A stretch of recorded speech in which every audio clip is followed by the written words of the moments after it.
What's going on, guys? I am back with another video, so I thought I'd go ahead and show you guys my deck that I used to go ahead and get to Arena 8. So if you're one of the less unfortunate people that did never get a legendary yet, this is the right deck for you. I have a legendary, but I only just got it yesterday because I got to Legendary Arena and it was in my shop. So this deck does not use Legendary whatsoever. So the average elixir cost is 4.1, but the great thing is you have elixir collectors, which does help with that.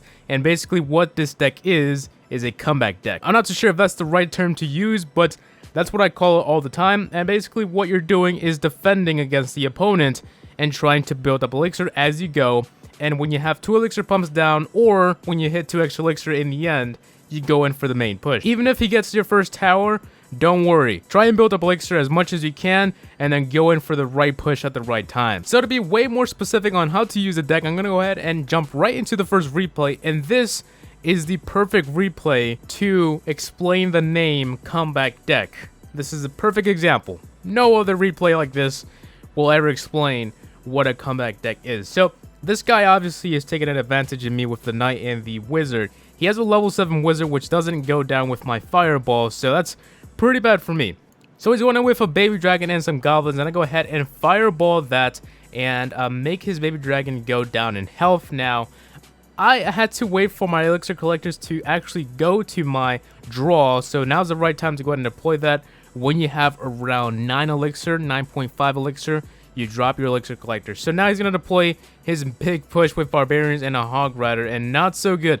Looking really bad for me so far. So cannon down, barbarians down, and we successfully defending that, but we did get a huge hit on my tower. So goblins on the right side, on the left side. And I'm going to deploy another hut here because the previous one actually got destroyed. Alright, so knight going in with some goblins, and his goblins are gone with the fire spirits. The main reason why you want to bring the fire spirits instead of anything like goblins or archers is because the fire spirits do a very nice job at attacking big troops, like for example a musketeer, a horde of barbarians, a horde of minions in general, goblins in general. So they do a very nice job at defending against those. So the baby dragon and hog combo right here take out my tower and also take out my little hut there. Poor little hut, but we're going in with our push. This guy rushed it, and now we're coming back to him. So for some reason my replay kept freezing on this one, so I apologize for the freezes during this raid, but hope that doesn't really matter. A fireball on his barbarians, and this one was not the best push.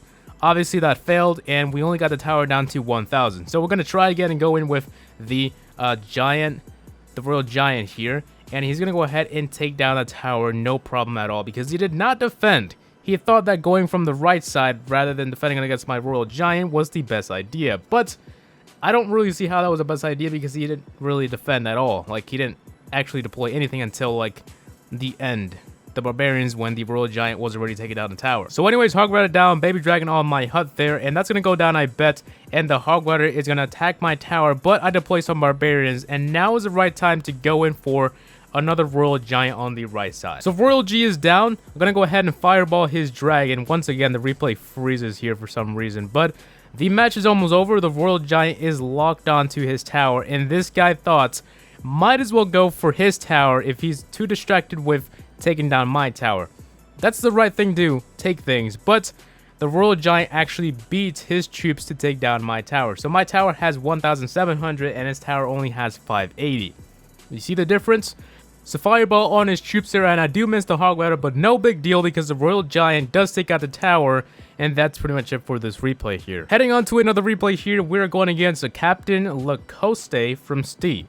So I'm going to go ahead and deploy my hut. Again, we don't really have the elixir collector in my draw, so no problem at all. Just try and defend until you get it in your draw. So I'm going to go ahead and deploy a fireball on these troops there. It wasn't the best reason to use the fireball, but I was kind of rushed to take down his hog and his Valkyrie there. So musketeer going in, and I do have the elixir now, so I'm going to deploy, I think, arrows here, and then I think I'll let my tower get the hit from that musketeer. Sometimes you want to sacrifice a few hit points from your tower and not waste any cards. So for example, if he has barbarians and there's only like 1 left, he's gonna get like what, 200-300 damage on your tower. Let him be. Don't use fire spirits, don't use a fireball, don't use another deck. not a deck, a card on him because it's a waste of elixir. The main thing you're trying to do here is trying to defend and build up elixir.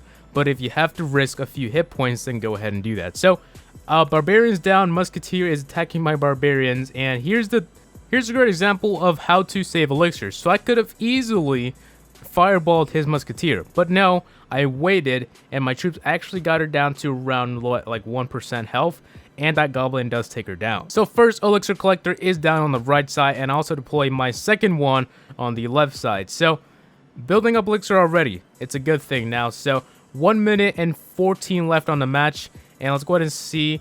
We only have 10 seconds left for the overtime, not the overtime, the 2x elixir time, which is the 60 last second. So Royal G down in the back here. I'm gonna go ahead and go in for my main push. So cannon down in the middle, and perfect timing because he does deploy a hog rider right after I deploy that cannon. So fire spirits to take down that hog rider, and I'm gonna deploy some barbarians in front of the giant.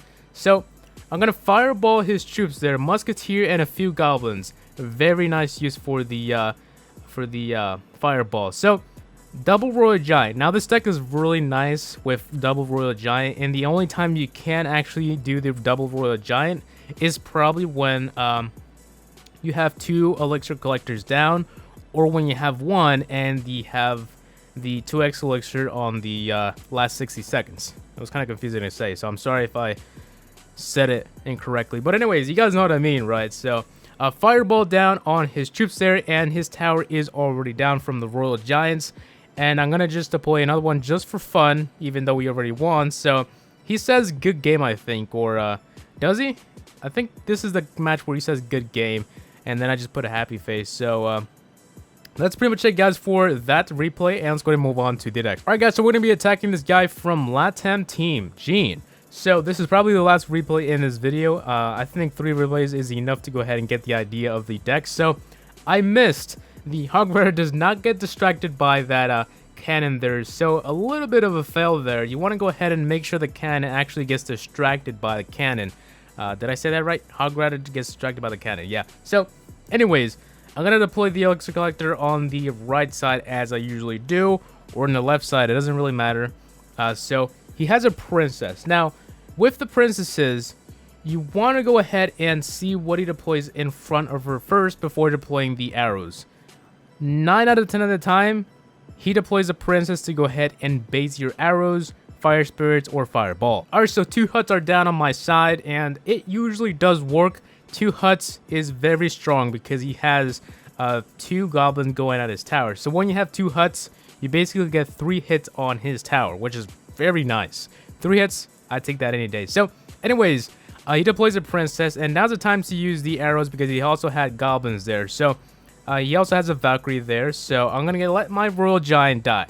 When the royal giant is like half health or like close to dying, let him die. Do not try and defend him. Do not try and go for another push when he's close to dying because it's a waste of elixir. So fire spirits on his troops here, and I successfully defending against that. So we have 13 seconds left for the last 60 seconds, 2x elixir time. So I'm going to deploy the another elixir collector here. And for some reason, this match I couldn't get 2 elixir collectors down, but no problem at all. These last 60 seconds are here. So another freeze on this replay. I'm not too sure why, but the entire video I've had like 6 freezes randomly. So I apologize for that if it's annoying. But anyways, I'm going to deploy my arrows on that princess now. Well, actually, did I? No, I didn't. So barbarians down to defending against that hog rider. Now, earlier I did say never use the arrows on the princess. The only time you want to go ahead and use the arrows on the princess is when she's locked onto your tower or when she's locked onto your troops. So this time I used it correctly. So goblins down, fire spirits. Again, another freeze on this replay. Wow. So double royal giant is going to attack his tower there, and now his tower is officially gone. Well, is it? No? Alright, we need like a fireball on that or some arrows, and boom, there we go. Arrows on the fire tower. Not a fire tower, what the heck is that? The princess and the tower. I'm not too sure where fire tower came from, honestly. I think I mixed up fireball with a tower. But anyways, there we go. That is how the replay went, and I think that's pretty much it for today's video. So if you guys have any questions about this deck, go ahead and leave them in the comment section. I've been using this deck for a very long time, so any questions I will answer about the deck. And if you want to change something like the barbarians to make the deck a little bit less costly, go ahead and swap the barbarians for the knight. You can also go ahead and swap the fire spirits for the goblins, but I do highly recommend the fire spirits instead of the goblins. So anyways, I hope you guys enjoyed today's video. Please rate, comment, subscribe for more videos, and good luck with this deck, guys. So yeah, hope you guys enjoyed, and peace out, YouTube. See you all in the next one. Peace.